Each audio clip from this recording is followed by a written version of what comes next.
A wealthy man humiliated a waitress in front of everyone. What she said next changed both their lives forever, but not the way anyone expected. The Sterling Grand Hotel, Manhattan, Friday night, crystal chandeliers hung from vaulted ceilings, each one worth more than Anna made in a year. Anna Martinez balanced a tray of baccarat crystal glasses, $300 a glass. Her hands stayed steady. They always had to. 18 months of practice. The ballroom glittered with wealth. Diamond earrings, custom suits, laughter sharp as shattered glass. Her feet burned inside the mandatory heels. 10 hours standing, no breaks. Her lower back throbbed like a nail had been set there, but she kept her posture straight. Head up, eyes forward. Her father had taught her that. Walk like you own the ground beneath your feet, mija. No one can take your dignity unless you hand it to them. Professor Eduardo Martinez, NYU Linguistics, dead 6 years. Heart attack at 53 while grading papers. Anna forced the memory away. Focus. Table 9. Then table 12. The woman at table 9, face stretched tight from surgery, dripping diamonds, wrinkled her nose as Anna approached. Finally, the service here used to be better. Anna placed the plates, smiled, said nothing. To them, Anna was background, a ghost in black. She returned to the service station. Miguel was there, 42, gray at the temples, hands trembling from exhaustion, 3 jobs, aging parents. "You okay?" he asked. "Fine." Miguel shook his head. "You speak 5 languages, Anna. You're too smart for this place." Before she could answer, Gerald appeared. The floor manager, thin mustache, mean eyes. Martinez, table 12, now. Anna grabbed a fresh tray. She had no idea what was coming.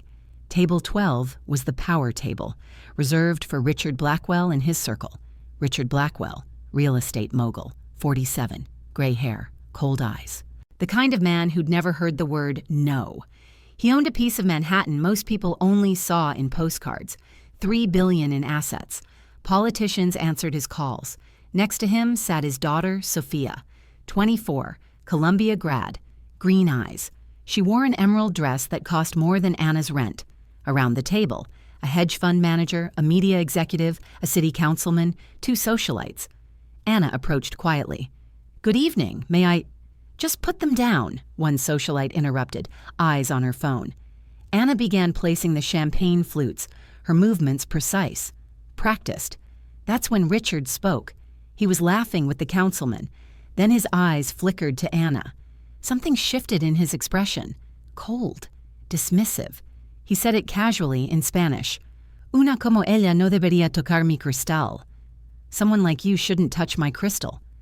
The table erupted in laughter. Not everyone understood Spanish.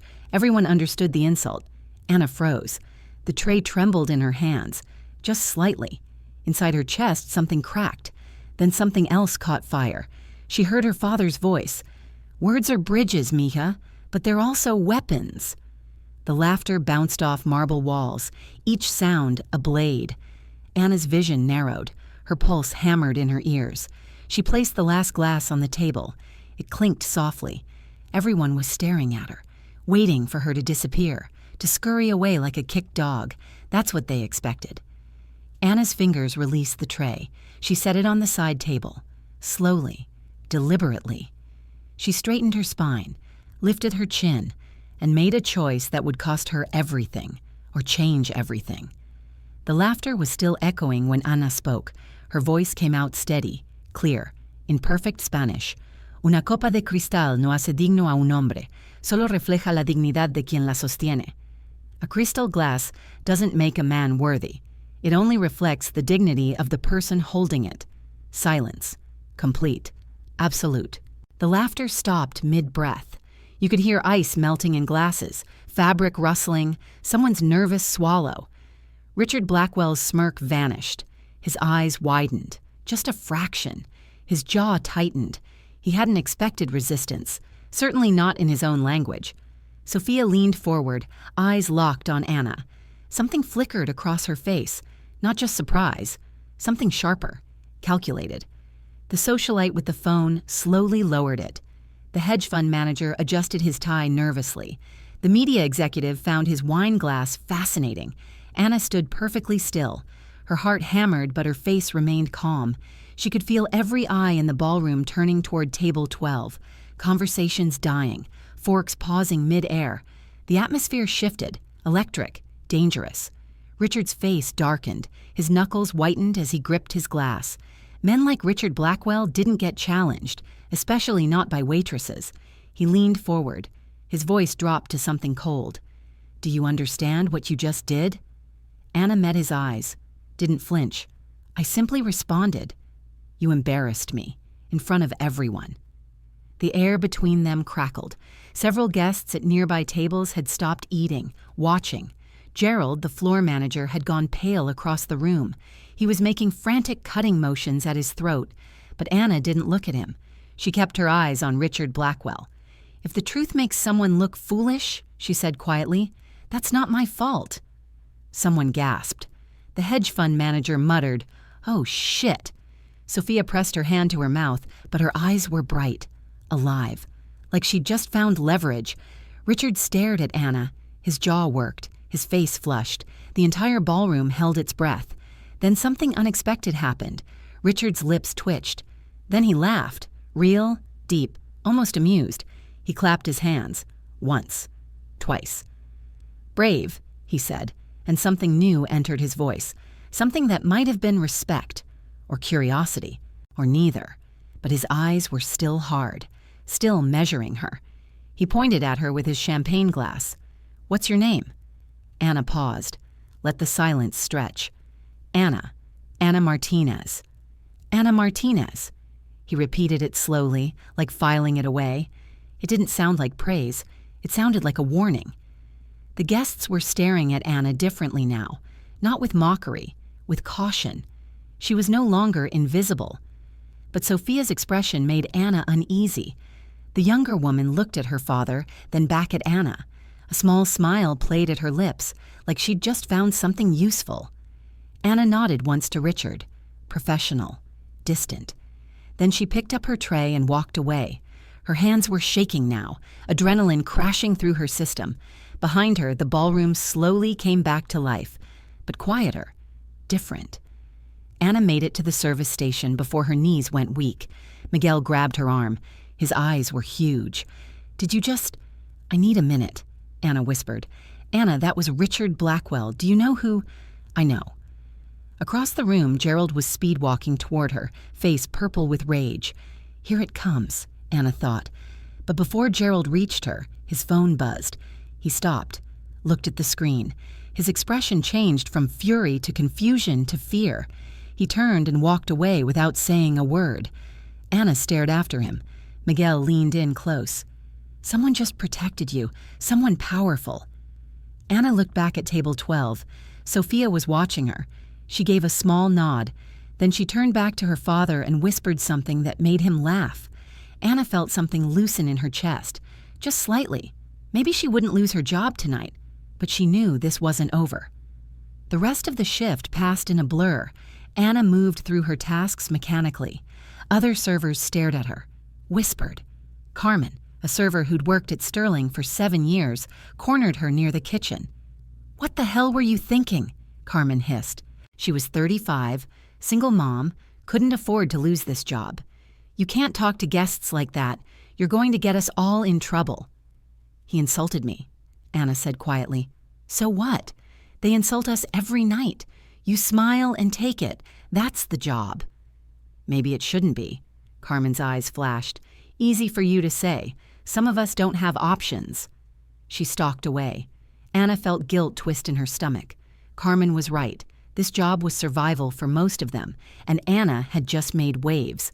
By 11 p.m., the event was winding down. Anna was clearing table 7 when Sophia Blackwell appeared beside her.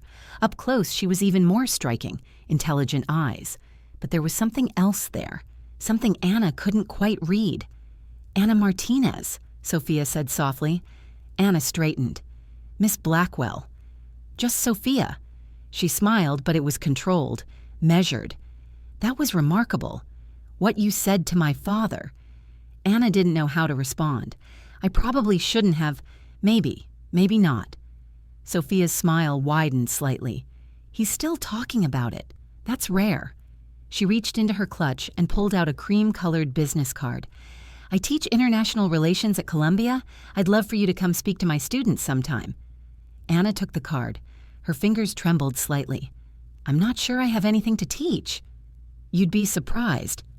Sophia's voice was pleasant, but her eyes were assessing Anna, measuring. "Think about it."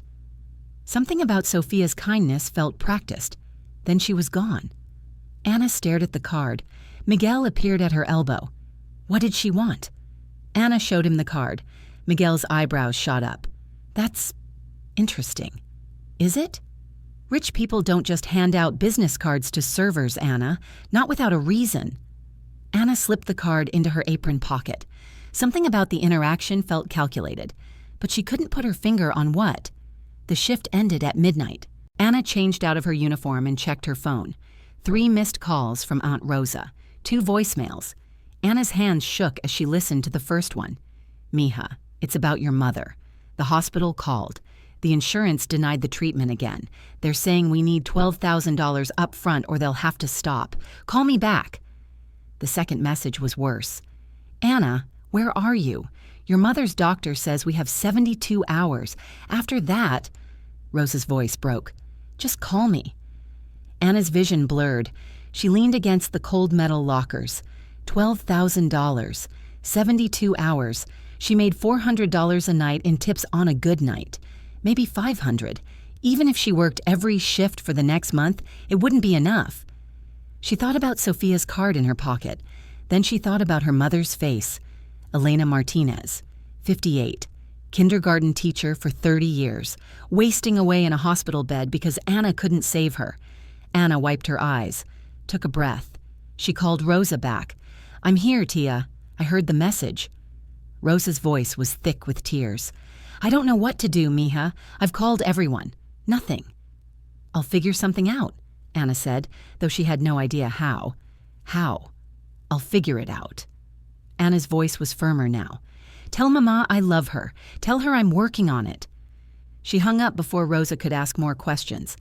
Anna walked out into the cold Manhattan night. It was 1 a.m. The streets were still alive. Taxis, late-night crowds, the eternal hum.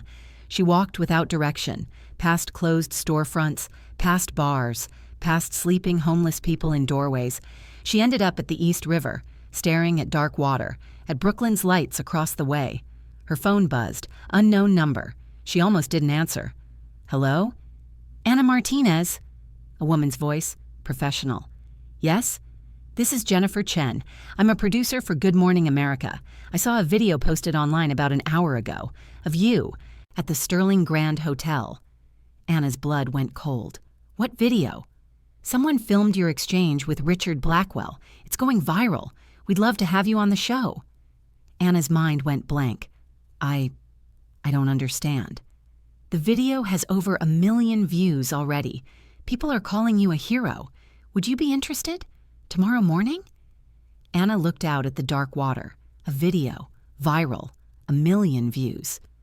"I need to think about it," she heard herself say. "Of course. But Anna, this is an opportunity. Call me back." Jennifer hung up. Anna stood there, phone in hand. She opened her browser, typed her name. The video was everywhere. By morning, every network wanted a piece of her. The video wasn't just viral, it was hunting her. Anna barely slept. She lay in her tiny Queens apartment staring at the ceiling. By 6 a.m., the video had 5 million views. Her phone wouldn't stop ringing. CNN, NPR, The Today Show. Then Sophia Blackwell called. Anna answered. "Hello?" "Anna, hi, have you seen the video?" "Yes. I want you to know, no one at our table filmed it. Someone else must have." Anna was quiet. Sophia continued. "Look, I know this is overwhelming, but I want to help you navigate this. The media can be brutal. Coffee? Today? Let's talk." Anna thought about the $12,000. About 72 hours. "Okay, where?" They met at a small cafe in the West Village. Sophia was already there. Jeans, simple sweater, hair in a ponytail. She looked younger, more approachable. But Anna noticed the way Sophia's eyes tracked her, measuring. "Thank you for coming," Sophia said as Anna sat. Anna ordered black coffee. Her stomach was too tight for food. "How's your mother?" Sophia asked. Anna's head snapped up. How did you— I looked you up. After last night. Sophia's eyes were kind but also sharp. Stage 4 cancer. Treatment stopped because insurance won't cover it. Medical bills in the tens of thousands. Am I right? Anna felt exposed. She nodded. That's why you work at Sterling. That's why you take every shift. Yes. Sophia leaned forward. Anna, I want to help. I don't want charity. It's not charity, it's an opportunity. She pulled out her phone, showed Anna a document. My father is hosting a business conference in Miami next month. 3 days. We need translators. Spanish, Portuguese, French. The pay is $18,000 for the week. Anna's heart stopped. $18,000? Plus expenses, hotel, food, travel. It was too good to be true. Why? Anna asked. Why would you do this? Sophia was quiet for a moment. Then she said carefully, because last night you did something my father doesn't often experience. You challenged him, and it worked. He respects that. He could have me blacklisted. He could, but he won't. Sophia's smile was controlled. My father is complicated, but he values strength. You showed him strength. Anna looked at the contract on Sophia's phone. $18,000. It would cover her mother's treatment, but something felt off, like she was being moved across a chessboard. What's the catch? Anna asked. The catch is you'll be working directly with my father. You'll see him every day, translate for him, stand next to him in meetings. Can you do that, after what he said to you? Anna thought about her mother. About 72 hours. Yes, I can do that.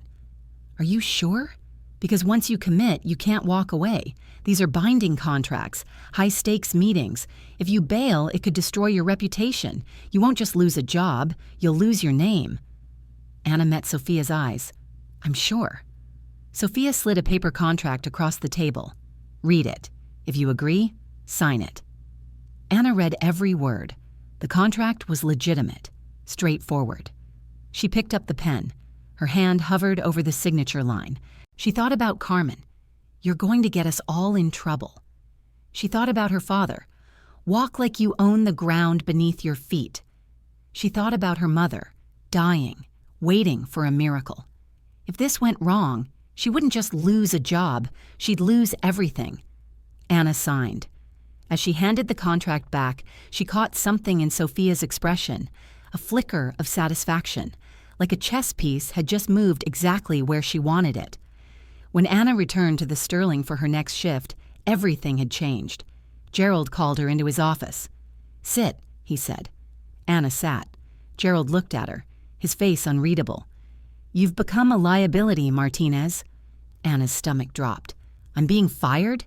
No. Unfortunately for me, you're untouchable now. Sophia Blackwell personally called the owner, so congratulations. There was bitterness in his voice. But let me be clear, I don't care how many viral videos you have. In this hotel, you follow my rules. Understood? Understood. The shift was brutal. Not because of the work, because of the attention. Guests recognized her. Some smiled, some whispered, some stared with hostility. At table 14, a businessman in his 60s inspected his silverware when Anna approached. I hope you haven't touched these, he said loudly. I'd hate to have someone like you contaminate my meal. His companions laughed. Anna kept her face neutral. Of course, sir. Would you like fresh silverware? That would be preferable. She walked away without reacting, but inside she was shaking. During her break, Miguel found her in the break room. Hey, he said softly. You okay? I don't know. He sat beside her. Carmen's scared. Half the staff won't talk to you, but that doesn't mean you were wrong. Anna looked at him. What if I made a mistake? Miguel was quiet. Then he said, My father worked as a janitor for 30 years, never complained, never spoke up. When he retired, they gave him a plastic plaque. He died 6 months later. Heart attack. 63. Anna listened. On his deathbed, you know what he said? I wish I'd been braver. That's what he regretted. Miguel looked at Anna. You were brave. Don't let anyone make you feel bad about that. Anna felt tears burning. Thank you, Miguel. The rest of the shift passed, but when Anna left at 2 a.m., something was waiting. A small crowd, Maybe 20 people, mostly young women. They started clapping when Anna appeared. Anna froze. A young woman stepped forward, early 20s. Anna, I'm Jessica. I work at a diner in Brooklyn. What you did meant everything to me. Thank you, Anna managed. Another woman spoke. I'm a nurse. Your video reminded me that I matter. One by one, they shared their stories. Anna listened to each one. When the crowd dispersed, a little girl approached, maybe 9, blonde pigtails, holding a piece of paper. I drew you, the girl said shyly. It was a crayon drawing. A woman standing tall under stars, surrounded by sparkles. Anna knelt down. What's your name? Sophia. Anna's breath caught. That's beautiful, and this is the most beautiful drawing I've ever seen. You're brave, Sophia said. My mommy says you're a hero. Anna looked up at the mother. The woman had tired eyes, worn hands. Thank you, Anna said softly. She hugged the little girl. When they left, Anna stood on the empty sidewalk holding the crayon picture. Her phone buzzed, text from an unknown number. This is Richard Blackwell. We need to talk. Not here, not in public, but we need to talk. RB. Anna stared at the text. She didn't reply. She pocketed her phone and walked home, clutching Sophia's drawing. The next 3 weeks passed quickly. Anna kept working at Sterling, saving every dollar. The viral attention slowly faded, as it always does. But some things changed permanently. Carmen eventually started talking to her again. I'm sorry, Carmen said during a break. I was jealous and scared. It's okay. I understand. No, it's not okay. You did something I've wanted to do for 7 years. Anna gave her 2 weeks' notice. Gerald accepted it without emotion. On her last night, Miguel brought her a gift, his grandfather's old briefcase, leather, worn, beautiful. You'll need this more than I do now, he said. Miguel, I can't. Yes, you can. You're not a server anymore. You're something else now. Anna hugged him tight. Thank you for everything. The night before Miami, Anna visited her mother in the hospital. Elena Martinez looked smaller, grayer, weaker, but her eyes were still sharp. Mija, Elena said, squeezing Anna's hand, tell me about this conference. Anna told her everything. Elena listened, eyes serious. Your father would be proud, she whispered. Anna felt tears threatening. I'm scared, Mama. Good, that means it matters. What if I fail? Elena squeezed harder. Then you fail with your head held high. Anna wiped her eyes. Okay. And Mija? Yes? Be careful. Rich people don't give opportunities for free. There's always a price. Always.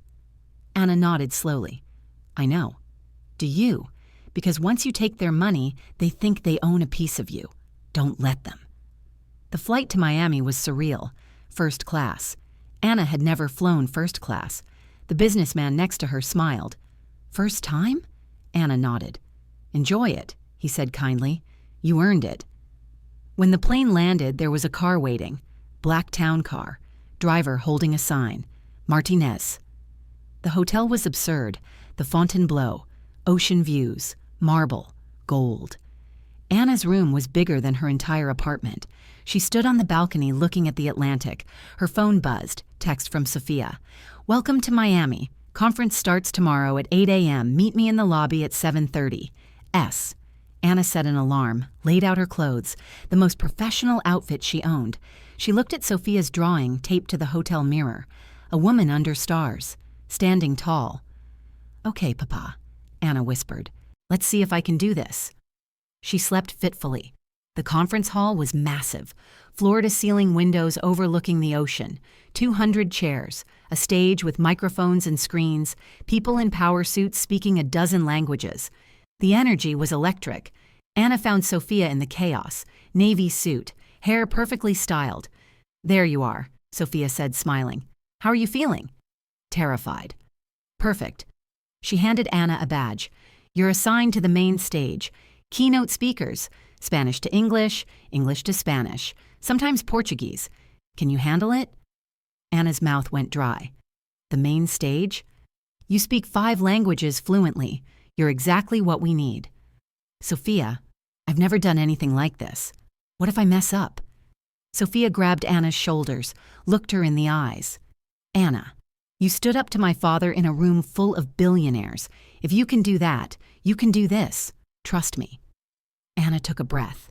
Okay, come on, I'll show you the booth. The translator's booth was a small glass room at the back. Headphones, microphone, a view of the stage. Anna sat down, adjusted the equipment. In that glass booth, she realized she was visible now, and visibility can burn. The hall began to fill, hundreds of people, CEOs, politicians, investors. And then she saw him, Richard Blackwell, walking down the center aisle, gray suit, confident stride. He took a seat in the front row. Their eyes met for just a second. He nodded, once, small, unreadable. Anna nodded back. The conference began. The first speaker was a trade minister from Brazil, Portuguese. Anna translated, her voice steady. Ladies and gentlemen, we are here today to discuss the future of international commerce. It flowed naturally. The words came easily. The second speaker was a developer from Spain, Spanish to English. Again, Anna translated smoothly. By the third speaker, her nervousness had faded. She was in the zone.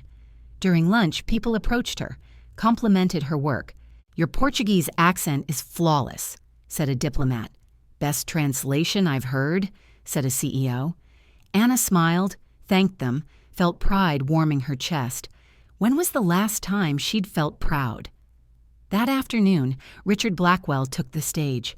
The room quieted immediately. He spoke about real estate, about investment, about urban development. His delivery was smooth, confident, practiced. And then he switched to Spanish, deliberately. Quiero hablar sobre un error que cometí, he said. I want to talk about a mistake I made. Anna's breath caught. She translated, voice steady. A few weeks ago, I said something I shouldn't have, to someone I underestimated. The audience was silent. Richard's voice was measured, controlled, not emotional, just factual. She reminded me that respect isn't given by wealth. It's earned by character. He paused. I'm still learning that lesson. The room erupted in applause, but Anna noticed Richard didn't look at her.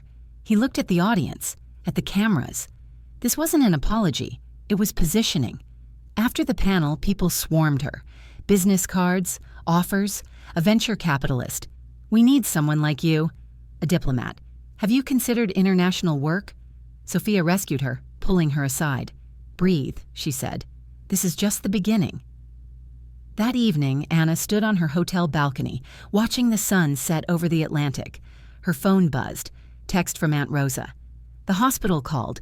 The treatment has been approved. A foundation covered your mother's costs. We don't know who. Anna's knees went weak. Another text. It was the Blackwell Foundation, anonymous donation in your mother's name. Anna turned around. Through the glass doors, she could see Richard Blackwell in the hotel lobby, looking at the ocean, drink in hand. Their eyes met through the glass. He raised his glass slightly. Anna raised her hand in return, but her mother's voice echoed in her mind. There's always a price. Always.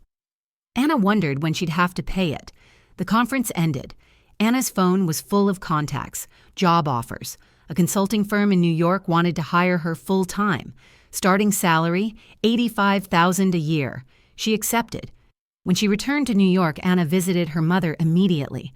Elena was sitting up in bed, color in her cheeks, smiling. Look at you, she said. My daughter, the professional. Anna hugged her tight. We did it, Mama. No, mija, you did it. But remember, there's always a price. Don't let them own you. The moment you forget who you are, they win. 3 months passed. Anna's new life felt surreal. She worked from a real office, wore professional clothes, attended meetings. She moved into a one-bedroom in Manhattan. She paid off her mother's remaining bills. She sent money to Miguel, who cut back to 2 jobs, and she kept Sophia's drawing on her wall. But something had changed. One night, she made a mistake at a client dinner, mixed up a translation during a high-stakes negotiation.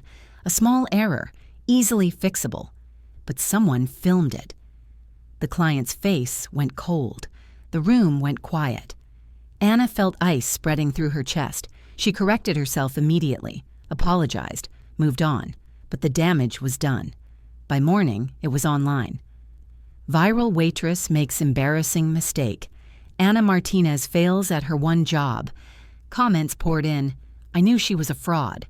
One lucky moment doesn't make you special. She should have stayed in her lane. Anna stared at her phone. Mistakes no longer belonged to her. They belonged to everyone. She called Sophia. Did you see it? Anna asked. I did. Anna, don't worry about it. These things blow over. Do they? Or do they define you? Sophia was quiet for a moment. Listen, my father wants to offer you a position, full-time, with the Blackwell Group. Better pay, better security. You'd be protected. Anna felt ice in her stomach. Protected from what? From the internet, from the noise. We have PR teams, legal teams. We can manage your image. Manage my image. Anna repeated the word slowly. You mean control it. I mean protect it. Anna, you're valuable, but you're vulnerable. Let us help you. For the first time, she understood why they never let people like her stay independent for long. I'll think about it, Anna said. She hung up. That evening, Anna was invited to speak at a community center in the Bronx. Young people filled the room, mostly immigrants, mostly working multiple jobs, mostly invisible. Anna told her story, the real one. She talked about the moment in the ballroom, the viral video, the opportunities, and then she talked about what happened after. They'll tell you that success means security, she said, that if you play it right, you'll be safe, protected, managed. She paused. But the moment you let someone else control your story, you lose the thing that made you powerful in the first place. A young woman raised her hand. So what do we do? How do we win? Anna thought carefully. Maybe we don't win. Not the way they define winning. Maybe we just keep speaking, even when it's risky, even when it's messy, even when we make mistakes. She paused. Because the moment you find your story, something inside you changes, and that change is yours to keep. No one can take that away, unless you hand it to them. The young woman nodded slowly, eyes bright. After the talk, people thanked her, shook her hand. Anna realized her voice had become a bridge, just like her father said. Late that night, standing on her balcony, Anna looked at the Manhattan skyline. Her phone buzzed. Text from Sophia. Have you thought about my father's offer? Anna looked at Sophia's drawing on her wall, the little girl's crayon sketch of a woman under stars. She stared at the screen longer than she expected. Then she typed, I have. The answer is no. A pause. Then, Anna, you're making a mistake. You need protection. Anna smiled. I don't need protection. I need my story. And that's not for sale. She hit send. Then she blocked the number. She looked up at the stars, the same ones Sophia had drawn. Her voice didn't change the room. It changed her. And this time, she chose not to sell it. Because once you find your story, you never lose it again. No matter how loud the world tries to shout you down, even when it costs you everything, especially then.